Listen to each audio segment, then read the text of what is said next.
नमस्कार, मी नरेश राजाराम शेळके, जिल्हा कार्याध्यक्ष राष्ट्रवादी काँग्रेस पार्टी शरदचंद्र पवार। मी सर्व बुलढाणा विधानसभा मतदारसंघातील सुज्ञ मतदार बंधू आणि भगिनींना विनंती करतो की येणाऱ्या 20 तारखेला आपण महाविकास आघाडीच्या अधिकृत उमेदवार ॲडव्होकेट जयश्री सुनील शेळके यांना आपण मतदाररूपी आशीर्वाद त्यांच्या पाठीशी आपण त्या ठिकाणी द्यावं आणि निश्चितच आपला या बुलढाणा शहर जे आहे किंवा बुलढाणा विधानसभा मतदारसंघ हे सुज्ञ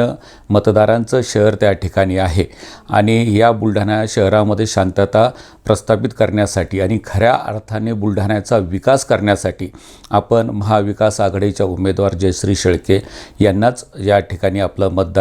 मतदान करावं आणि निश्चितच जयश्रीताईंच्या रूपाने या महाराष्ट्राच्या विधानसभेमध्ये त्यांना पाठवून या महाराष्ट्रामध्ये असलेला हे जे खोके सरकार आहे हे संपवण्यासाठी आणि महाविकास आघाडीचं सरकार आणण्यासाठी त्यांना आपण त्या ठिकाणी पाठवावं एवढंच विनंती मी बुलढाणा विधानसभा मतदारसंघातील सर्व महाविकास आघाडीचे सर्व पदाधिकारी आणि सर्व मतदार बंधू आणि भगिनींना करतो। जय महाराष्ट्र।